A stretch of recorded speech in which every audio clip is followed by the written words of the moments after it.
Everybody's been waiting for it. Really? Halloween. That's good to hear. Bertrand, this is Rupaul Bertrand Castelli. Hello everyone, my name is Kevin White, aka Sylvia Rath. And I'm Griselda von Boofus. And we are proud to present to you the first episode of So You Think You Can Drag, a podcast about every and all things drag related. And today we are here to talk to you about RuPaul's Drag Race, and how it relates to representation of drag within media, and how it does and how it fails to represent drag personally, locally, on all different levels. Yeah. Anything you want to say? I'm excited. I'm Mhm. excited to get into it. I think it's going to be a good conversation to have. And yeah, I'm excited. Yeah, it's gonna be a good time. This is a final for school. This is a final for my gender and sexuality course in English. So I do have some sources I would like to talk about. So this first source, Sex, Drag, and Males Roles, Investigating Gender as Performance by Deanne Torr and Stephen Bottoms. I will be referring to a few times to this book because it talks about drag kings and how women relate to drag, because most commonly within the media, when you see drag, it is, someone who is male presenting doing female presenting impersonations. So this is a really good book to offer nuance to this conversation and to talk about women, because this is a misogynistic society. Even drag, a lot of social expectations that come with drag have negative implications towards women, so it's important to talk about how women factor into this whole conversation. I'm excited to see your material for it, and I'm excited to just kind of supplement in some information here and there. And yeah, I'm excited to learn. Yeah, I think it's gonna be a really fun time. And this next source that I've got is Drag, Male and Female Impersonators on Stage, Screen, and Television by F. Michael Moore. This is a really good book for setting a foundation for what to expect from drag when it comes to media. This talks about Shakespearean plays, which, if you didn't know, featured a lot of drag back in the day. Male people or male presenting figures playing female roles. Just a whole bunch of stuff. It talks about Divine, it talks about different drag roles within movies, it talks about Broadway, how different Broadway roles have been played by people in drag. It's very interesting and it's very informative, so I'd recommend checking it out if you haven't already. But yeah. Very nice. As well as this, we're going to be talking about Drag Race and referring to Drag Race and elements of the show Yeah. that we believe tie into elements of drag. It's going to be a very exciting conversation, and yeah, we're going to be talking about this while getting into full glam, not full glam. We wanted some ties to normality, so we will be wearing some t-shirts. We're like plain clothes Yeah, drag queens today. yeah. But, I mean, we're going to get into some good conversations and have a good time. Yeah. Additionally, I'm going to be using sources from the course I mentioned before. I will be using a few different materials throughout the whole video to talk about different conversations, whether we're talking about chosen families when it comes to drag, because a big reason drag houses exist is because during the AIDS epidemic there was a big social rejection of homosexuality in drag performances. So one of the big solidarities they could find during that time was with each other in these houses where they could go and they could perform and express themselves properly without any worry of anything. So I will be using chosen families to talk about that, and I will be talking about the QPOC trans world building article that we read in class, and how it relates to different elements of how the drag community rejects social norms, how it forms community through its use of vernacular, through its use of even like reading culture, even its culture when it comes to music, when it comes to different styles of makeup and everything. Dance. Yeah, exactly. Performing. Those types of different things. Is there anything else you'd like to add when it comes to that type of stuff? I mean, not really. I'm excited to get into it, Mhm. and I'm excited to learn. Just like I said before, Mhm. I'm excited to see what we talk about. Yeah. And I might reference some more. I'll just leave a little bubble somewhere Right with a here. little, not right over your face, but somewhere with a little citation or something. Alright, so we are going to be talking about how RuPaul's Drag Race does work to represent different elements of being a drag queen within reality, not just glamorized within the context of a reality TV show. So, we've got all of the different shows that they've got made over the years. There's the normal Drag Race. There's Drag Race UK, UK vs. the World, Drag Race Down Under, Drag Race Canada, Canada vs. the World, Drag Race Philippines, Drag Race France, Drag Race Belgium, Drag Race Holland, Drag Race España, Drag Race Mexico, Drag Race Thailand. The point being that drag exists even as like a show within all these different spaces, and there's support for drag within all these different spaces. The fact that different cultures are able to go and like do what represents drag to them, and it's able to get a platform and give them a bit of a voice, that's really good. That's really great, especially during the time of drag bans and everything. Whenever someone drops like a ton of baggage and it's pretty much like thrown in there to give them sympathy from like viewers, not as much like coming from a genuine like caring standpoint, but just trying to like stir it up, mix it up, and make good views most of the time. And while I do feel like this shows some aspects, like this happened in the recent season of Drag Race, and Plain Jane got viral for the quote she said in response to Q opening up and talking about living with HIV, and the edit was so crazy. And right after Plain Jane, what did she say exactly? She said So Q basically explained that, you know, it was while all the queens were getting like ready, they were putting their makeup on and everything, they were talking in front of the mirrors, and Q was like, you know, you guys, I just want to thank you for supporting me. You know, I've been living with, you know, HIV for, you know, a while now, and it's hard for me to talk about and all of this type of stuff, and I'm glad that you guys are like a supportive family for me to be able to talk about this with.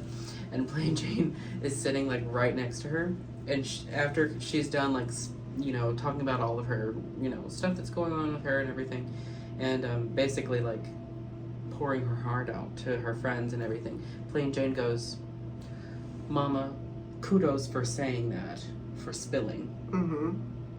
And like, that's, yeah. if you're familiar with Drag Race, you probably heard it, but it's the fact that I'm almost positive that other queens there were saying other stuff, but the fact that the edit chose to like choose that little clip to say in response to that very serious thing, it kind of gives off the impression that these very serious topics within these communities aren't taken as importantly as they need to be, especially within the context of TV. It's good that it's at least getting some airtime, and it's at least like giving platform for people who may find inspiration from that, even though it's not like a lot. Right. But yeah, that kind of ties into community too. I mean, when it comes to like, there's a lot of queens. It's not like a new thing for queens to be like, my family's rejected me, like I haven't talked to my family in a really long time. This comes back to drag houses and everything, and forming drag families. Because for some people, drag families are like a necessity, and you need to form them, or connections within a community similar to drag houses, I guess. What would you say?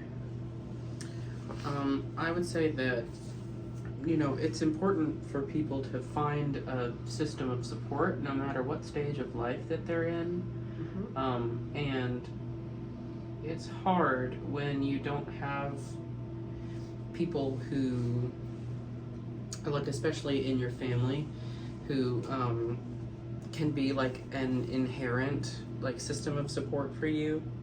It's hard to visualize where you can find these little pockets of support and like acceptance, for who you are. But that comes in through, finding people who have similar interests to you and finding people who are willing to, just kind of share things with you and kind of take you under their wing and, just kind of provide something at least for you that, you might be unfortunately missing. I think it's important to have those conversations on reality television, national television, too. That is very true. It shows people that they can have that as well, even if they don't think that they have any support anywhere. It kind of gives them a possibility or of like an outlet that they could have that through. It's kind of the same thing as some of these other categories I have in here. I mean, when it comes to makeup, when it comes to music, when it comes to art, when it comes to hair, when it comes to, even tucking, the tuck is a very big part of female impersonation, especially female presenting impersonation, especially on Drag Race. And so, the idea of needing to like do something like that to shape your body, to make your body, even if it's not comfortable for you, but for the sake of truly capturing that essence. It's like you want to do it, but it's also for the purpose of like wanting to reject those social norms and wanting to not align with what everyone is telling you to do all the time. How is it that majority of the people on the show, since they are men and who identify as men, but who have taken on this hobby of impersonating women, I don't see drag as like a female impersonation. I'm not like, you can already tell probably, I'm not trying to look like a woman. I'm not trying to look, like I could go out and, walk around the mall and be like, I'm a woman, and no one could tell. It's not quite fully crossing over to the other side of the gender binary, if that's where you want to sit with it. I just think it's about blurring the lines between them and sitting kind of, further towards the feminine side. And this kind of ties into something Rupaul said before and something that we've kind of explored within class.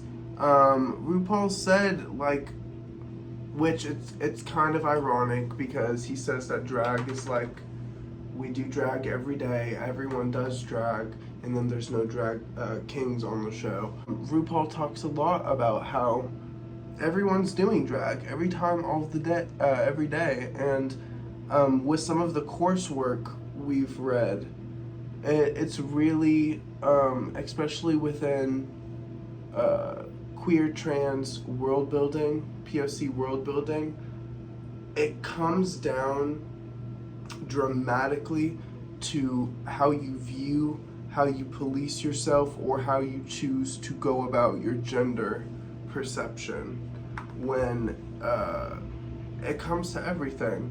But when at the very base of drag, there are no standards, there's no like set rules or something saying like, oh, you have to do it this way, you have to like express gender this way or something like that. And that's what I think is so wonderful about it. How are you quantifying drag? Is it, what is it to you? And so it's kind of like, the way that RuPaul thinks about it is that everyone does drag, and then it's like dressing up. And so it's like from the moment you were born, as soon as you know, whatever you're wearing, whatever kind of personality you take on, whatever kind of, you know, any kind of performance you give, it's all drag. It's all, because it's like a role. Life is kind of like we're constantly living a role. Yeah. Vernacular, especially in the form of reading, is very emphasized, and I think that this is important because even between us, between our friends who are also into drag and into the drag community, reading is like a form of endearment. It's just stuff like that, and this vernacular and words that people use, this is talked about in some of our course material too, is used by these communities to reject social norms while also forming a closer bond with each other. And I think that that's such a interesting thing to talk about and touch on, especially in terms of Drag Race. And I think it's one of the things that they do very well when it comes to representation. So now that we're further along, we're going to talk about how Drag Race kind of fails or neglects to represent certain aspects of drag. This is where I'm going to be bringing up some of the stuff mentioned in this book in terms to women or female presenting individuals who do drag, because that is a part of drag that's not shown very much in media whatsoever, much less Drag Race. So now let's get into the exploitation aspect of it. So it gets borderline exploitative when they have only a 2-hour time slot for filming when it comes to putting stuff together for gowns, makeup. They've got specific makeup times and everything.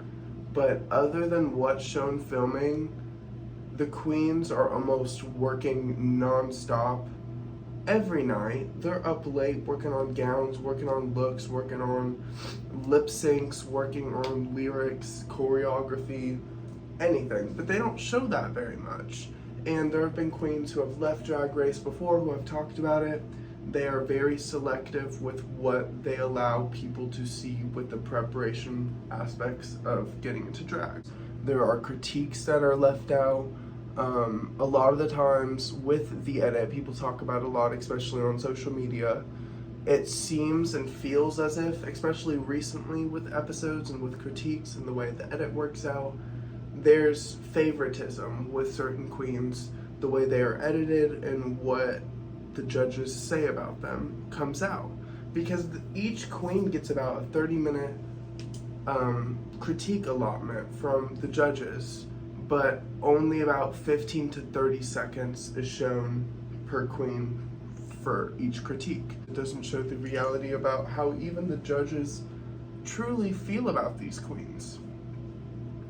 And then we get into the contract applications with queens on the show, on Drag Race. It doesn't represent queens or fairly allow them to pursue this career when it doesn't pay them what it says that it's going to. You get what I'm saying? When it says you're going to go into Drag Race and if you win, you might win $200,000, that's not mentioning that it's considered gambling and that 45 to 65% of it is automatically taxed. Yeah, so it's considered the same thing as like going to a casino and like, you know, playing games at a casino. That's what reality television is. Every time you see a reality television show with a prize money, it's always considered gambling by the United States government, and so the part of it does become taxable money. Because they act like they're paying these queens this in cash and are kind of hiding that from the viewers. Because there's times on the show where they do, like, say you win an independent challenge for 1 week or something. They'll say maybe you've won maybe $2,500 cash. So that's different. non-taxable. they've won $2,500 there. But at the end of the show, whoever like wins the show for that specific season, they never say, "Oh, you're going to win $200,000 in cash." Right. It's always, "You're going to win $200,000," and then 40 to 45% of that gets taxed off the top. So. And additionally, when it comes to the contracts, there are obligations that a lot of times it's not discussed. It's not like you're just functioning or living as a normal drag queen after you go on Drag Race. They have obligations, or they have the right to basically demand you fulfill obligations, like go on Work the World Tour, make cameos on the Drag Race, come back as a lip sync assassin or something like that. And you don't really have much say unless you're wanting to break your contract, unless you've got money to do that. It's interesting to look at and think about because the platform claims to provide a lot for queens, but the queens themselves on the shows are disadvantaged a lot by it, and it's not transparent and upfront right off the bat, which is kind of weird that a group that is already disadvantaged by society, by what they do, with the laws trying to ban drag performances and everything, the fact that one place that's supposed to be a safe space is not transparent and upfront when it comes to making money off of these communities. But it's fine, exploring it, but the second it gets too heavy, we're gonna edit it down and make it seem like a Chuck E. Cheese's commercial or something like that. You get what I'm saying? It's not supposed to be high intense, like real life experience. It's reality TV, and that's understandable, but it is exploitative of these communities, their traumas, and what they have to do constantly when they are rejecting social norms and kind of paving their own way. Now I want to get into talking about this book. This book talks about some of the aspects of drag and gender impersonation that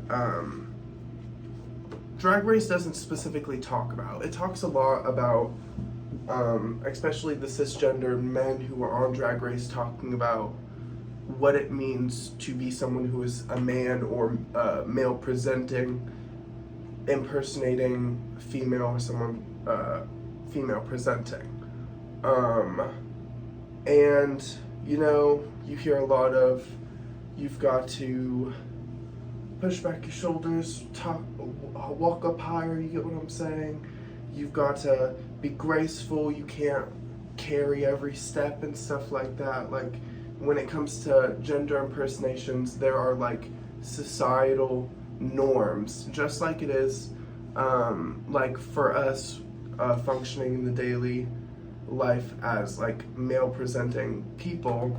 We have to constantly deprogram ourselves when it comes to getting into drag and becoming female presenting, because society wants us to align with the way we physically appear, which Drag Race tackles that a lot more when it comes to the men and the male presenting figures.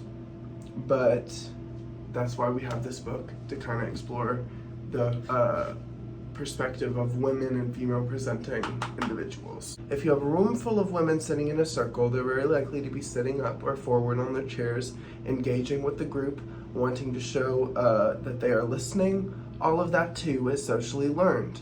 A group of men in the same situation will probably be leaning back in their chairs more defensively. There will be a lot of crossed arms and open legs, and it is more awkward because men haven't necessarily been socialized to communicate in groups, and they have issues such as who is going to be the top dog of the pack. Which this is very interesting because this book is mostly about drag kings, as mentioned before.